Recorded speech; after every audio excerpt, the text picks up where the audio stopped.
মনে রাখবেন, পুরুষ বড় মারাত্মক জিনিস। পুরুষ যেই নারীকে খুব সহজে পায়, 2 পয়সা মূল্যায়ন করতে চায় না।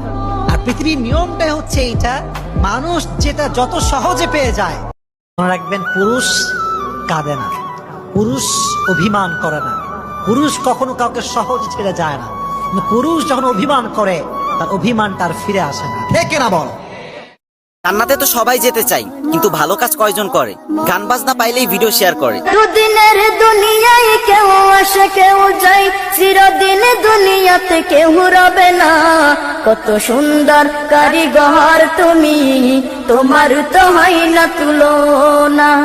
পাহাড় স্বামী ঘুমিয়ে থাকা অবস্থায় স্ত্রী যদি স্বামীর কপালে চুমু দেয়, আর সেটা যদি স্বামী কোনোভাবে বুঝতে পারে, মনে রাখবেন, মৃত্যুর আগ পর্যন্ত আপনাদের সম্পর্ক কোনোদিন ভাঙবে না, ইনশাআল্লাহ।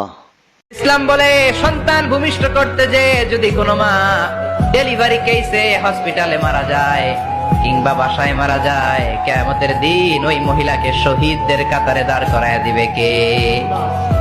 যে স্বামীর দিকে তাকিয়ে যে স্ত্রী একবার হাসি দিবে, ওই স্বামীর সগীরা গুনাহগুলো মাফ হয়ে যায়। হায় হায়, আমি আপনি সেটা জানি না, কিন্তু আমি আপনি বলি যে আমি রাসূলুল্লাহর উম্মত। কিন্তু নবী করিম সাল্লাল্লাহু আলাইহি ওয়াসাল্লাম বলেছেন, কোন স্ত্রী যদি স্বামীর উপর খুশি হয়ে যদি একবার যদি মুস্কি। আল্লাহ তাআলার কোন সিদ্ধান্ত অহেতুক নয়।